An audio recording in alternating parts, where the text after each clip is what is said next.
Thank you very much for being here. It's a pleasure to me to moderate this panel today with these amazing guys.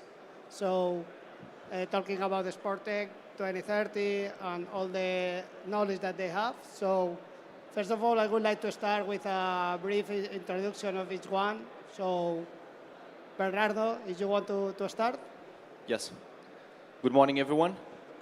Just a short introduction about myself. I'm the managing director for the Portuguese League. I just started 7 months ago with the new board of directors. So we just started in mid of April. I'm in charge for 3 different verticals. The first one, the commercial and sponsorship from the league. The second one, all the activation, promotion, ticketing, fan experience, ambassadors. So a big part of the pie. And the third one, the internationalization of the rights. And this is a really important part of my job nowadays, because I will talk later more about it, but we are facing the centralization of the rights, of the media rights in Portugal. So the international part is really important in this specific time.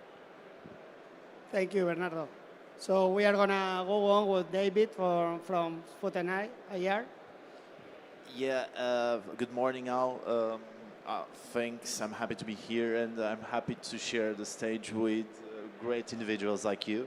So I'm happy that we have leagues, that we have clubs, that we have sports entities that are making the technology a reality. So I'm happy to share the stage with you.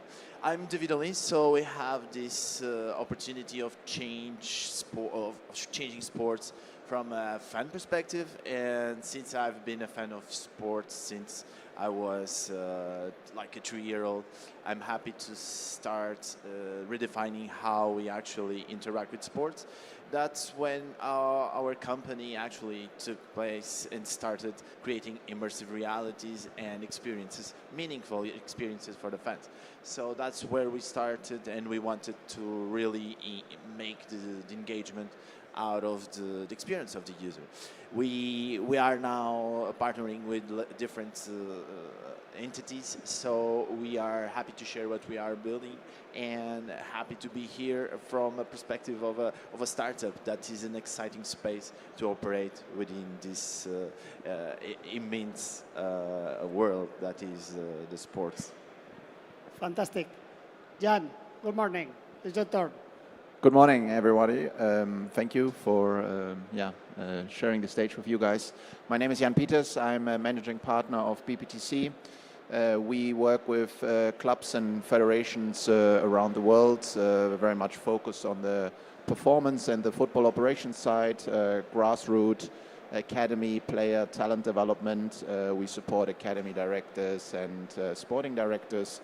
And 3 years ago, we created a spin-off and a small investment vehicle that bought the majority shares of a club in Denmark, Aalborg BK, which we've been managing since then, with a goal for long-term value creation through talent development, strong academy as a driver for the business, for the club, and the success of it.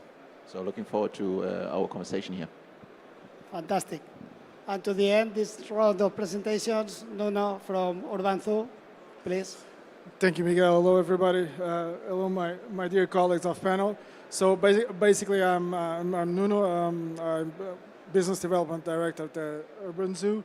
I've been in the industry for 16, 17 years, mostly working with data, digital, and supporting sports organizations on using their data to know more about their fans and their customers, and of course, developing their strategies to monetize. I've been working across Europe, South America, and a little bit of Middle East, and really happy to be here with these guys to share some insights. Fantastic. Thank you very much. So we are going to start right now with some topics, questions, okay? So, Bernardo, you are leading Liga Portugal through centralized media rights and a global digital strategy. Can you give us a brief overview of the league transformation journey at the moment? Yes. As I said at the beginning, we just started 7 months ago, but probably we are facing one of the most beautiful times to work in a league. We are facing the centralization of the rights, and for me, and this is just my personal opinion, it will be a completely game changer. It will be, must press a reset button to completely change the cycle and the narrative of a league. Not only in terms of media rights, of course the media rights, it will be one of the most important parts of this process, but is a turning point for the digitalization, the fan experience, the infrastructures. Portugal, in fact, we are known worldwide to be early adopters for multiple technologies.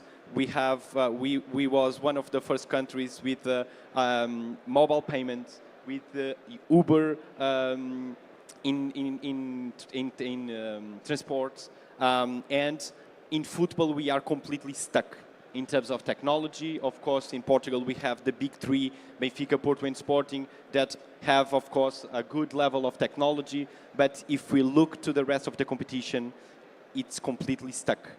The centralization, it will be, and I will repeat again, a completely game changer, and our role as a league is to help the clubs in this journey and to push the baseline to a better level, to deliver to the fan a better experience, because this is what they're aiming for. Okay, thank you. So, David, Foot and AR is reshaping immersive fan experience through AR and MR. Can you introduce the vision behind the company right now? Yes, of course. As Bernardo said, it's like people or sports needs to reinvent itself. It's like not just to football, but in general. It's like we feel like there's so much to improve, and the fact that we believe, and specifically our vision is to change how people interact with tech, not just sports, but tech in general. It's like we see different stages of adoption, technology adoption, but we are still stuck to using screens. We feel like even though we want to interact with amazing tools like the ones that are buzzing around like AI, we still need to look at a screen, like a smartphone screen or a laptop. It shouldn't be like this. We are in 2020, 2025, almost 2026, and it's like there's so much to improve in the way that we interact. So we are building that way of interacting with technology. We are making meaningful experiences that people would not just have an access to tech, but also can experience and make meaningful memories to that. Related to Liga, Portugal example, is like how we can use this tech or leverage to make meaningful connections, and how would users will be impactful for them. So we are on this verge. It's exciting part of building this technology from scratch and having partners like Liga Portugal and this vision that we definitely feel like we can make it a reality. Immersive reality. It's definitely a game changer, not just in sports, but in the world in general. And we are happily building it from Portugal, and in that way, the actual users can have this interaction. Good. Jan, Aalborg has become a Scandinavian reference in terms of the use of AI focused on performance technology. How would you describe your innovation journey? Well, I think for us, it's important not to be innovative just to be innovative, or use technology just to use technology. I think we always want to solve problems that we are facing in our day-to-day.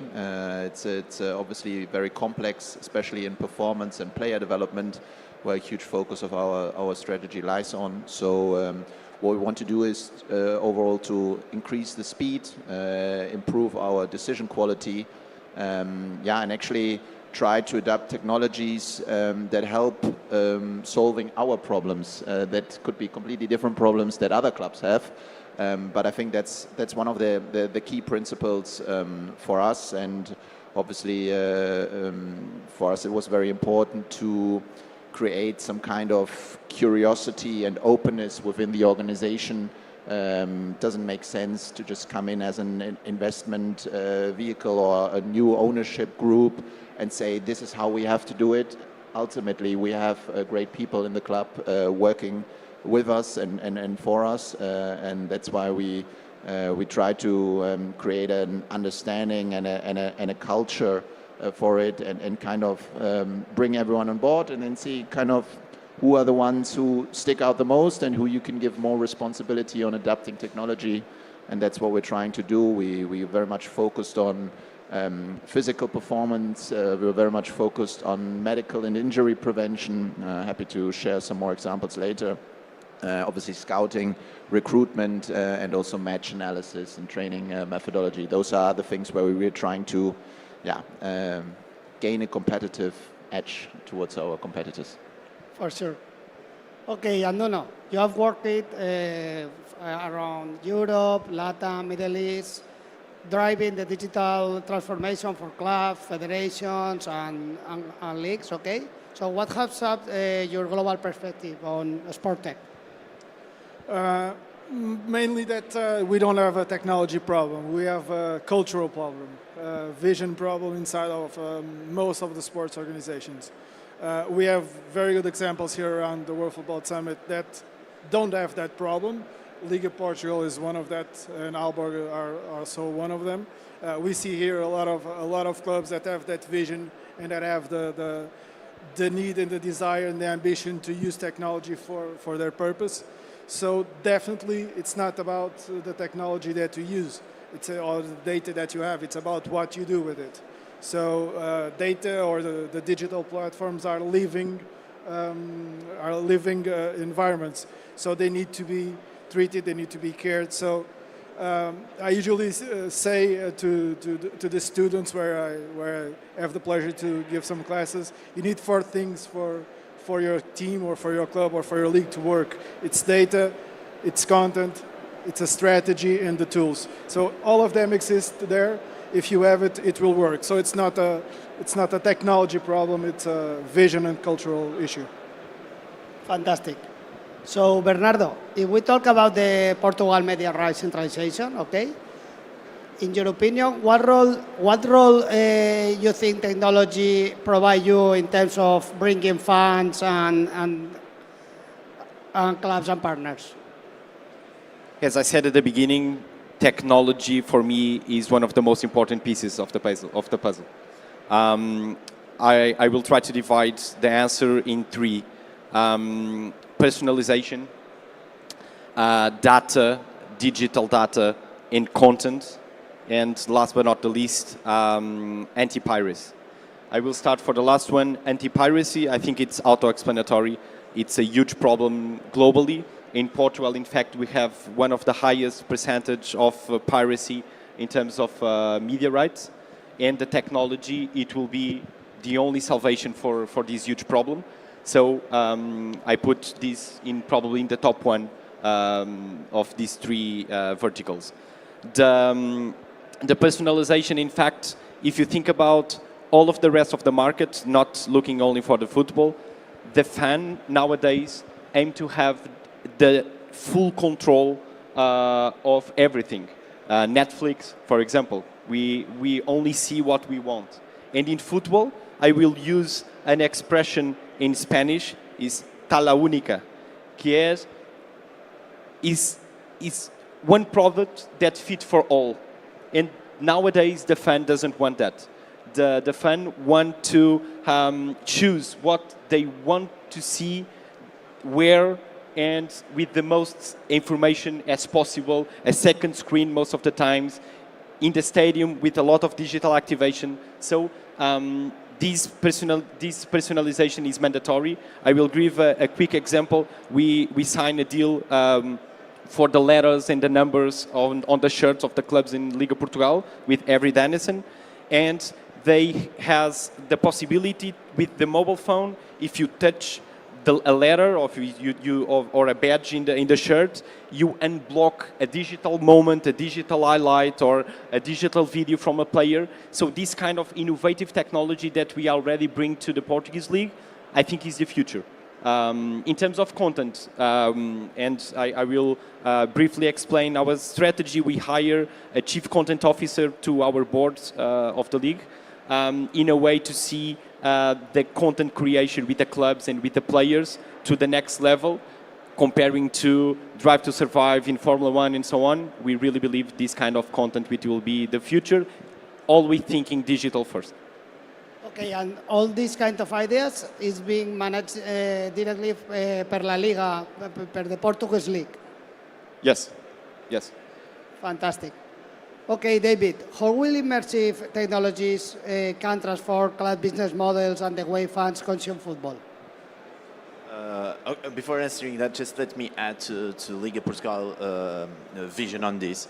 Is that they are using the platform, the football, as an entertainment platform, and I think adding the CCO to the board actually shows this meaningful experience.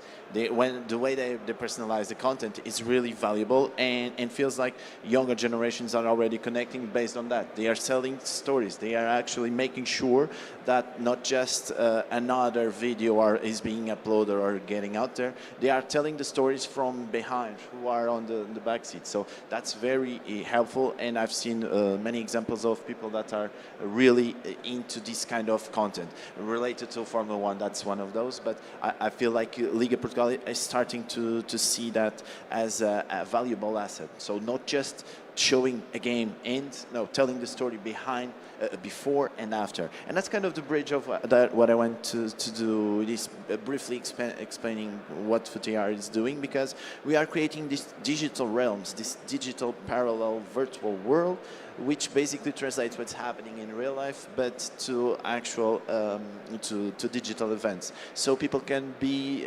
accessing meaningful data. If they have this call to action where they can be able to interact, have meaningful experience, still social experience, because the social part is really important. Even though we know that, let's take football as an example, they don't stay 90 minutes just looking at the flat screen. They tend to use their smartphone, and that's totally fine. We want to take it to the next level. Even though there are 1.1 billion smartphones within users' pockets, we only have like 1 million units of VR headsets, both Meta and Apple, sold last year. So it's not that much, it's still niche, but these ways that fans interact, the way that they create meaningful experiences, it's something that we are working actively with, putting on the higher purpose of what we are doing. We are part of eGames Lab, which basically is a consortium of companies that want to make this a new reality. We have a set of games, we have a set of experiences, we have different technologies being developed by the Portuguese government that basically allow us to create and put this tech out there. Because if we are just piloting, if we're just making use cases that nobody will use, then it's not meaningful. So we are making things, and we have relevant partners in order to make and put the technology out there and to be used, which is the most important thing. Nobody wants technology that won't solve any problem. And that's why we believe not just data, not just interaction, but in a way that this new era, this new sports era, will definitely be the most meaningful change for the last 20 years. And we have to accept and embrace that. Absolutely. So, Jan, can you explain for us how Aalborg is applying technology in terms of to enhance the performance on the pitch? Yes, of course. So, as I said, we have a very player-centric approach. So it's all about player and talent development that we have a huge focus on. And just to give you a few concrete examples, we wanted to start right at the bottom. So basically with the youngest, we have more than 120 partner clubs around the club who are kind of developing the most talented players in the region, who hopefully then at some point play within our academy. So what we started doing is we created we developed our own coaching app for the coaches of the partner clubs at grassroots level. We curated hundreds of books, podcasts, and created our own training methodology for grassroots football training. We integrated multi-sports, the best from basketball, baseball, tennis, to enhance the cognitive and coordinative skills from kids. We're currently deploying that into all the clubs so that the coaching level is more standardized, it's more enjoyable for the coaches. You have a lot of amateur coaches in this who do that for the passion for their own kids. It's an AI-based app where they can, based on the resources that they have available, create their own training sessions, but within an overall methodology of the club. So that's where the talent development sourcing basically starts. We are currently integrating a lot of new AI tools within our injury and medical department to enhance the prevention part. We are a small club with small resources, so we have to take care of our players who need to perform every weekend. We're trying to be a bit smarter on maybe increasing the training volume of our players. Again, we don't have the money to invest into the highest quality players, but we have the pitches, we have the coaches, so maybe we can train a little bit more, but obviously we don't want to get injured. So basically it's trying to integrate all different data sources to make better decisions. We are currently testing a new, it's a saliva analysis. So during COVID, obviously saliva has become a bit more common in using, so we're trying to filter 125 biomarkers out of the saliva to test fatigue, physical and psychological stress, and then we combine it with our GPS tracking to understand which player, and very individually, every player has a different genetic setup, so some feel more tired, some don't, some sleep better. Understanding that from our whole team, and it allows us to make the best possible individual training and development plans for our players. That are just a couple of examples of how we try to really integrate technology and AI tools now throughout our whole talent development pathway from the grassroots up to the first level. You told us that you are a small club, but you are doing really great in everything. Congratulations. Okay, Nuno, so in your opinion, is that still the new oil, or has the industry failed to activate it properly? That's an interesting question. If we go to Google and search it, there will be around almost 2 billion results that brings data is the new oil. I would say no. No, and why? So data as the oil, if it's not treated, it doesn't. It will not serve. Won't have any kind of big value. Let's look into what happened in the last decades in what is the relation between any kind of business and their clients. In the past, we had personalized relations, so one-to-one relations, but they were not able to be scalable. More recent days, early 2000s, at the end of the 90s, we had very high number of relations, but they were not personalized. So meaning that everybody will go to a big grocery store, so that the offer wouldn't be personalized. Now we are precisely on the point that I like to call football 4.0, that we have personalized and massive relations. Meaning that, as Bernardo already touched, and David also is, we have every team or every club or every kind of sports organizations needs to address massively and personalized with each one of their potential clients. It's not about being the season ticket. It's about entering, if you want to put it that way, the funnel or the fan ladder inside of the club. That said, if I buy a shirt to offer a friend, but I go to buy it on my rival club, it doesn't mean I'm there on the database, but it doesn't mean if I go to Villarreal and buy a shirt and I'm a Valencia fan, you have my data on the Villarreal's database, but I'm not a Villarreal fan, which is not true, I am. But the fact is that you have me there on your database, but it's worthless. It doesn't mean anything for you.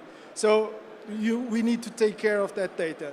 So basically, I wouldn't say that data is oil. Data, it's like electricity. It needs to be always on. So we need to be taking care of it, and it's a living environment, as I said. Okay, fantastic. So Bernardo, going back to you, can you talk a bit about what is the last achievements or the current challenge that you are facing leading the digital and data strategy in La Liga Portugal? Yes. As I said at the beginning, we just started 7 months ago, but in fact, we already have some good insights in this kind of bring more technology in the digital space for the league. The first one, probably and the most important one, was the launch of the Fantasy League platform. The Fantasy League platform, I think it's crucial to have a good gamification model with a good fan experience. Probably is one of the few platforms that put a fan, support other teams, celebrate a goal from a competitor to score more points and to win the competition in the end. So we launched a Fantasy League at the beginning of the season, and we already achieved more than 75K users playing in a weekly basis.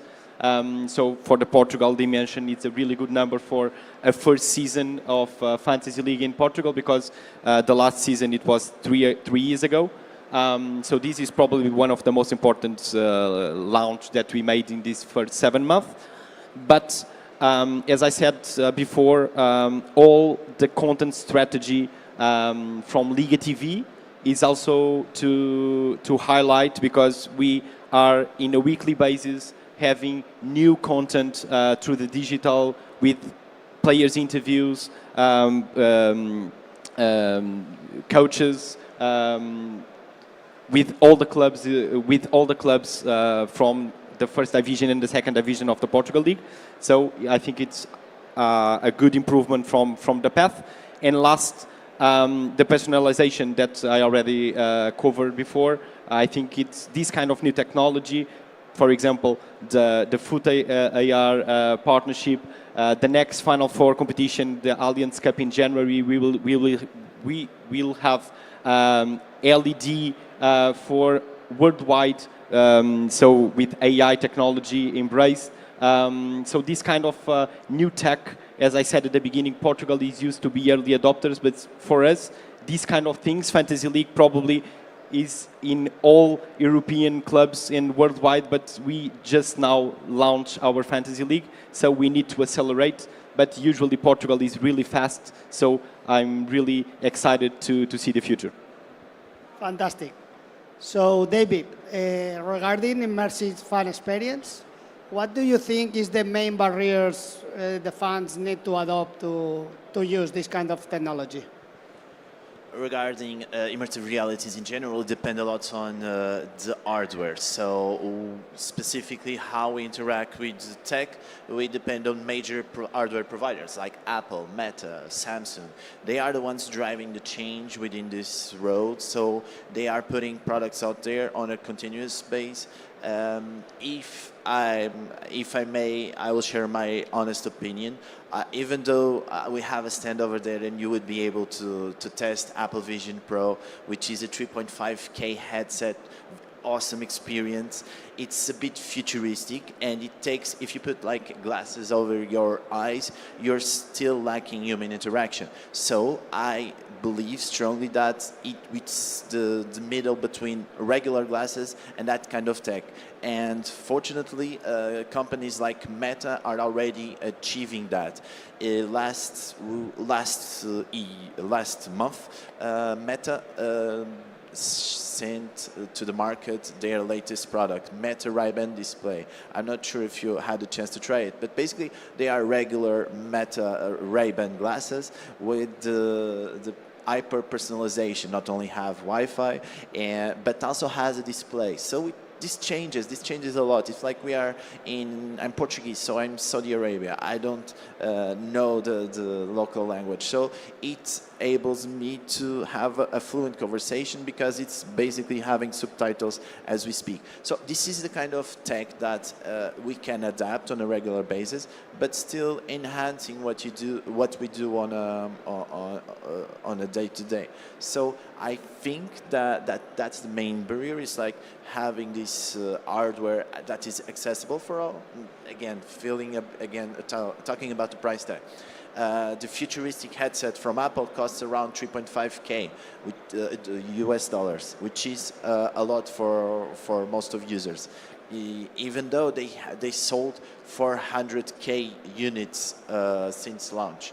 And the more affordable Meta Ray-Ban actually sold more within less time. So again, I feel like if there's the correct hardware, the right approach to the market, definitely we will see a mass adoption to this hardware that will then accelerate and make sure that specifically younger generations will be able to interact more with this kind of tech.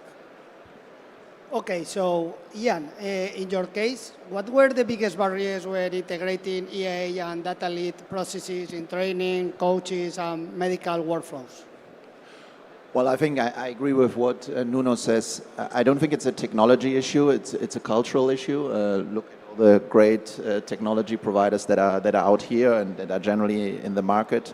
So it's creating an understanding within the organization. And just the usual dynamics of a football club are the majority of the jobs, the people that work for the club, they work in a weekly circle, you know, like they are preparing the next match, they want to win the next match, and making them aware of topics that maybe help improve us in the next 3, 6, 12 months. Well, that takes a little bit of convincing and taking them, let's say, on the journey, so to say. So, yeah, like I said before, we tried to create an understanding and a culture for technology adaptation by integrating the people on the ground in the operations in, first of all, defining what are our problems, what are the decisions that we need to improve, where we need to get quicker at. It basically came from them, and then we started thinking about what kind of technologies are out there who could help us boost those decisions, which allow us to make better decisions, quicker decisions. And I think it's all about making them understand that through AI tools now we have the opportunity to contextualize different data sources and help us understanding better probabilities and predicting better the future, so to say. And I think it's in the end it's all about probabilities, and once you set the basis for that and a basic understanding, I think you have the foundation for a culture that is easier and more willing to adapt technology. And that's it's a long process. It's a never-ending process because technology is changing all the time. But I think football clubs are often known for a bit siloed, slow, and we try to break this off a little bit through different kind of formats of integrating the guys. Good. Okay, guys, so we are more or less at the end of this amazing panel, okay? So I would like that you put your shoes in thinking about 2030, okay? No, I'm gonna start with you. So what will be the biggest shift in how clubs use digital ecosystems to grow revenue and personalize fan experiences? So, in my opinion, we'll have basically two game-changing moments. I like the game change expression because at Urban Zoo, our main product, it's called the Game Changer. So thank you, Bernardo, for that. Yeah, we'll definitely have two or three important moments. I would say two, but because the third is involved in both of them. One is that definitely we'll not be buying a ticket. We will be buying personalized experiences. And I think all of us as consumers, in any kind of experience that we want to have in any kind of environment, if it is a restaurant, an airline, a shopping, whatever the experience, we want to be treated well. and we want to take the best value of it. And sports won't be different. We are seeing an expression that exists already in the market for a long time, that is sportainment. Personally, I think it's entertainment with sports. But might be the same thing, it might be an expression only. The second thing that I understand that will be one of the most transformative moments for the industry right now is how to use data and make data as an accountable asset. Today, we don't use data, so it's something that you have there. It has value, but it's not on the balance sheet. It's a process that retail or the airlines did 20, 30 years ago. If you see, for instance, today, the American Airlines company value, it's around $21 billion. The American Airlines loyalty program itself, values around $25 billion. So it's a process of that the sports will have to do. We estimate, for instance, that in the US, the value that is not on the balance sheets of the sports organizations, it's around $425 billion of all the big 5 leagues in the US. In Brazil, around $80 billion of the main football teams, and in Portugal, around $124 million. So this process of making data an accountable asset, I think will be the most transformative process, alongside, of course, of the use of technology, what we have been speaking about here, and the fan experience and the personalization will be perhaps the most transformative, because it will give power to the owners of data and the rights holders to have a different value in the market. So at the end, there's an expression that I like to use, that it's not mine, but I like to use it, that it's all about the data.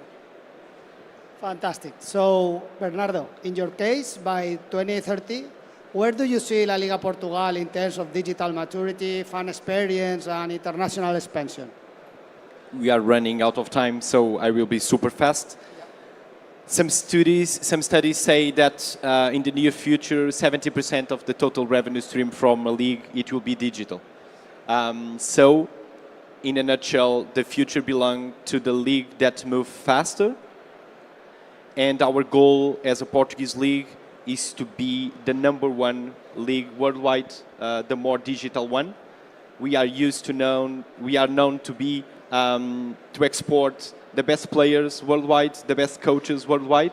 And our goal as a league, it will be to export the best practices in terms of digital and technology and data-driven to all the world. Okay, and David, in your case, can you explain us how is FootAR preparing for that future? Yes, definitely. We are talking about the global perspective of how 2030 or even 2034, and we have the chance now. We have actually a great timing, a perfect timing, because we have a panel of Portuguese and Spanish that will be holding the next World Cup, which is arguably one of the biggest stages of sports in the world. The World Cup in 2034 will be held here in Saudi Arabia. So for me, it's more, I'm a proud father of Lucas and Eva. They are very young, and for me, it's like creating the future for them. It's how they are embracing this kind of tech. It's not throwing out tech out there and expecting everything to work. No, we need to test it. We need to put it out there and to understand what works, what doesn't. And since we are in 2025, we still have lots of time to make sure that whatever we create now, it will be the best and it will be on the real good point when it comes to 2030 in the Portuguese and Spanish and Moroccan World Cup, and also within 2024. So that's the most embracing thing. That's what I want to create the future for younger generations. We are looking forward to seeing all these Let's developments. do it. And Ian, we are going to end with you. So please, can you tell us how do you think it's going to be the influence of these technologies in the future of the training, injury preventions, or equipment? Yeah, I think the question is to use AI tools now to change from descriptive patterns to kind of predictive patterns. So we want to look into the future. We want to understand probabilities. We want to understand probabilities of when are my players available, when is there a risk for injury, when can I increase certain load moments in training, how can I individualize the individual development plans even more, that all more automated, quicker. I don't think it will replace anyone, but it will allow coaches, staff members, and all our people within the organization to take quicker and better decisions based on predictions into the future that are assembled through the contextualization of different data sources. So that's kind of the setting principle that we want to implement in the club, and that we want to implement technology that allows us to do that in the future. Fantastic. So thank you very much. It has been a pleasure to moderate you, to listen all the insights and knowledge and experience that you can tell us every day. Congratulations. If anyone want to say the last quote, is your turn, or if not, we are done. Thank you very much. Thank you. Thank you. Thank you.